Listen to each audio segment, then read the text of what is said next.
مدینہ العلم کے اس ذہن میں نور و نکت میں ڈوبی ہوئی شخص دستار بندی کے حسین موقع پر اسٹیج پر رونق افروز علماء ملت اسلامیہ معزز حاضرین السلام علیکم ورحمۃ اللہ وبرکاتہ. نحمده ونصلي ونسلم على رسوله الكريم اما بعد. أعوذ بالله من الشيطان الرجيم. بسم الله الرحمن الرحيم. قل هل يستوي الذين يعلمون والذين لا يعلمون. صدق الله مولانا العظيم وصدق رسوله النبي الأمين الكريم ونحن على ذلك لمن الشاهدين والشاكرين والحمد لله رب العالمين. اعلیٰ حضرت امام اہل سنت شاہ امام احمد رضا علیہ رحمت و رضوان ارشاد فرماتے ہیں اللہ کی سرکاب قدم شان ہے یہ، اللہ کی سرکاب قدم شان ہے یہ، انسان ہے انسان وہ انسان ہے یہ، اور قرآن تو ایمان بتاتا ہے یہ، اور ایمان یہ کہتا ہے میری جان ہے یہ. جان ایمان مصطفیٰ جان رحمت شمع بزم ہدایت آفتاب نبوت مکتب رسالت صلی اللہ تعالی علیہ وآلہ وسلم کی مقدس و پاکیزہ بارگاہ میں درود و سلام کا نذرانہ پیش کریں. پڑھے بآواز اللہم صلی علی سیدنا و مولانا محمد ماضی جز والکرم علیہ وآلہ وسلم صلاۃ و سلام علیہ یا حبیبی یا رسول اللہ. اصل کتاب خطیب اہل سنت حضرت علامہ شکیل احمد صاحب مجددی تشریف فرما ہے. آپ کو سماعت کرنا ہے. بس بہت ہی مختصر سے وقت کے لیے آج کی اس برکات رضا کانفرنس میں حصول برکت کے لیے بس آپ کے سامنے آ گیا. آج تینوں روٹی میں ڈوبی ہوئی یہ شخص یقیناً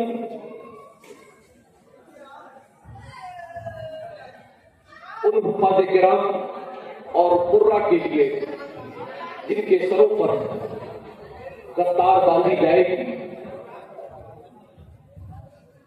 اللہ رب العزت کے فضل و کرم سے ان کے لیے آج سعادت کا موقع ہے. اللہ رب العزت قرآن پاک میں ارشاد فرماتا ہے قل هل يستوي الذين يعلمون والذين لا يعلمون کہ فرما دیجیے کہ کیا برابر ہے جاننے والے اور انجان. عزیزان اکرامی، مذہب اسلام میں تعلیم کو جو اہمیت حاصل ہے دنیا کے کسی بھی دوسرے مذاہب میں یہ حیثیت تعلیم کی کسی بھی مذہب پہ نہیں ہے. اور قرآن کریم میں متعدد مقام پر تعلیم کی اہمیت افادیت کو بیان کیا گیا. سرکار دو عالم صلی اللہ تعالی علیہ وآلہ وسلم کی حدیث پاک میں متعدد مقام پر علم کی فضیلت کے تعلق سے بیان ہوتا ہے. آقا صلی اللہ تعالی علیہ وآلہ وسلم ارشاد فرماتے ہیں مسلم شریف کی حدیث ہے کہ جو شخص طلب علم کے لیے گھر سے نکلتا ہے اللہ رب العزت اس کے لیے جنت کا راستہ ہموار کر دیتا ہے. آپ یہ دیکھیے کہ یقیناً علم کی جو غیر معمولی اہمیت اسلام میں ہے. ایک مقام پر آقا صلی اللہ علیہ وسلم اسی اہمیت کو واضح کرتے ہوئے ارشاد فرماتے ہیں اطلبوا العلم من الفهم الى الله.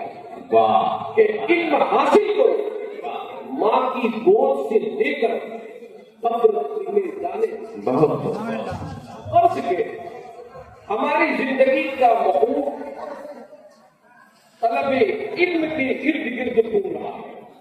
ہم کو یہ فارمولا دیا گیا کہ تم زندگی میں ہمہ وقت اپنی آخری سانس تک حصول علم کے طلبگار اور یہ طلبہ نظام یقیناً ان کے ذریعے سے اسلام کی عظیم خدمت ہوتی ہے. میں بڑی حدیث ان کے تعلق سے کہ آقا صلی اللہ تعالی علیہ وآلہ وسلم ارشاد فرماتے ہیں کہ جس کسی نے بھی علم اس لیے حاصل کیا کہ وہ علماء سے بحث کرے گا، وہ جاہلوں پر روک جمائے گا. آج ہمارا حال ایسا ہی ہو گیا. تھوڑے سے مسائل کیا ہم سیکھ لیتے ہیں، ہم علماء کا جائزہ لینے لگتے ہیں، ہم علماء کرام سے بحث و مباحث کرنے لگتے ہیں. آقا فرماتے ہیں کہ جو علم اس لیے حاصل کرے کہ وہ علماء سے بحث کرے گا، جاہلوں پر روک جمائے گا، تو اللہ رب العزت اسے جنت کی خوشبو بھی نہیں عطا کرے. گرامی، جو ہمارے بزرگ تھے وہ علم جو حاصل کرتے تھے اس کا مقصد کیا ہوتا تھا؟ اس کا اصل مقصد ان کا یہ ہوتا تھا کہ اس علم پر عمل کیا جائے. بے شک بے شک. حضرت امام مالک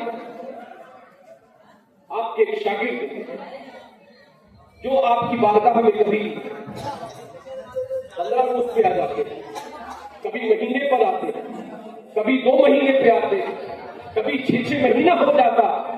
آتے عرض کرتے حضور 3 حدیث پاک پڑھا دے. حضرت امام مالک انہیں حدیث پڑھا دیتے، وہ پڑھتے اور واپس چلے جاتے. امام مالک کے دوسرے شاگردوں کو بڑا تجسس ہوگا کہ ہم لوگ تو روزانہ سبق پڑھتے ہیں، ہم تو امام مالک کی بارگاہ میں روزانہ سبق لیتے ہیں اور گھر سے امام مالک سے لیتے ہیں، اور یہ کیسے ہے کہ یہ آتے ہیں اور کبھی 10 دن ہو جاتا ہے، کبھی مہینہ ہو جاتا ہے، 6 مہینہ ہو جاتا ہے. ایک بار وہ جب دوبارہ آتے ہیں تو ان سے امام مالک کے شاگردوں نے دریافت کیا کہ آپ کا کیا معاملہ ہے، اور امام صاحب کی آپ سے کچھ نہیں کہتے. آپ کبھی 15 دن، 20 دن، مہینہ، 2 مہینہ، 6 مہینے ہو جاتے ہیں. آپ عرض کرتے ہیں میں امام مالک کی بارگاہ میں آ کے 3 حدیثیں درس لے کے جاتا ہوں اور اس وقت تک واپس نہیں آتا جب تک کہ ان 3 حدیثوں پر عمل نہ ہو. سبحان اللہ سبحان اللہ. وہ عمل 15 دنوں میں ہو، 1 مہینے میں ہو، 2 مہینے میں ہو، غرض کے 6 مہینے میں ہو، جب ان حدیثوں پر عمل ہو جاتا ہے تو ہم نئے سبق کے لیے امام کی بارگاہ میں دوبارہ. ماشاء اللہ ماشاء اللہ. نعرہ تکبیر، نعرہ رسالت، مسلک اعلی حضرت. سبحان اللہ سبحان اللہ. تو دراصل علم حاصل کرنے کا مقصد اس پر عمل کرنا ہے. اور آج ہم مدرسہ عربیہ مدینہ العلم کے اس ذہن میں تشریف فرما ہے. آپ یاد رکھیں یہ مدارس، یہ درسگاہیں اسلام کے عظیم قلعے ہیں.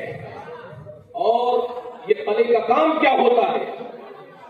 جہاں سپاہ تیار کیے جاتے ہیں، اور یہ ایسے سپاہی ہوتے ہیں جو آپ کے نظریاتی سرحدوں کی حفاظت کرتے ہیں. بے شک بے شک. دشمن کے مقابل میں آپ کے نظریاتی اور ایمان کی سرحدوں کی حفاظت کرتے ہیں. بے شک. آج جس طرح سے جغرافیائی سرحدوں کی حفاظت کے لیے فوج متعین ہوتی ہے، اسی طرح سے یہ علماء کرام جو یہاں پر علم حاصل کرتے ہیں ان مراکز میں، وہ علماء کرام، وہ مفتیان اعظام جو یہاں سے شرعی احکام کے فتوی جاری کرتے ہیں، دراصل یہ اسلام کا عظیم قلعہ ہے جہاں سے اسلام کا تحفظ بھی ہوتا ہے اور اسلام کے ایمان کے نظریاتی سرحدوں کی حفاظت کی جاتی ہے. بہت ماشاء اللہ. آج آپ تاریخ کے اس دور کو یاد کیجیے کہ سینٹرل ایشیا میں جب رشیا کی جانب سے اسلامی ممالک کو تخت و تاراج کیا جا رہا تھا، اور افریقہ میں، ایجپٹ، الجیریا میں فرانس نے تقریباً 10 لاکھ مسلمانوں کا کچھ تو خون کیا، اور افریقہ میں پورے خطے میں آپ چلے جائیے، الجزائر ہے، موروکو ہے، موریتانیہ ہے، غرض کے ان تمام کنٹریز میں ان مغربی ممالک نے جب کولونائزیشن کا دور تھا، اسلام کو ختم کرنے کی اور اس کے نام و نشان کو مٹانے کی پوری کوشش کی، مگر آج بھی وہاں اللہ اور اس کے رسول صلی اللہ تعالی علیہ وآلہ وسلم پر ایمان رکھنے والے افراد موجود ہیں، تو اس کی بنیادی وجہ یہ مدارس ہے، یہ درسگاہیں ہیں، بہت یہ خانقاہیں، بہت بہت ماشاء اللہ ماشاء اللہ، حق ہے حق ہے، الحمدللہ۔ ان علماء نے، ان صوفیاء کرام نے اپنے آپ کو زمانے سے دور، اپنے آپ کو ان مراکز میں کلا بند کر کے اپنے اسلامی علوم کی حفاظت کی، اور صرف حفاظت ہی نہیں کی بلکہ ان کو اپنی آنے والی نسلوں میں منتقل کر دیا۔ عزیزان گرامی، ابھی آج کے جدید دور میں آپ ترکی کے معاملہ کو دیکھیے۔ ترکی میں جب خلافت عثمانیہ کو پورے طور سے ختم کر دیا گیا، اب ترکی کو ماڈرن ترکی بنا دیا گیا۔ آج اس ترکی میں جب ماڈرن ترکی بنایا جا رہا تھا مصطفیٰ کمال پاشا کا، تو قرآن کے عربی رسم الخط پر پابندی لگا دی گئی، اذان پر پابندی عائد کر دی گئی، اور ترکی زبان جو عرب خط میں لکھی جاتی تھی اسکرپٹ میں لکھنے کا فرمان جاری کر دیا گیا۔ اسلام کو پورے طور سے پابند کر دیا گیا، مگر تاریخ نے یہ دیکھا کہ آج 100 سال کے بعد بھی ترکی میں قال اللہ قال رسول اللہ صلی اللہ علیہ وآلہ وسلم کی سدائیں گونج رہی ہے، تو اس کی بنیادی وجہ کے مدرسے ہیں۔ کیا کہنا ہے، ماشاء اللہ ماشاء اللہ ماشاء اللہ۔ صوفیاء کرام نے اور علماء کرام نے ان مراکز میں، ان مدارس کے ذریعے سے اپنی علمی میراث کی حفاظت کی اور اپنی نسلوں میں اسے منتقل کر دیا۔ اسی طرح سے آپ رشیا کی ریاستوں میں دیکھیں،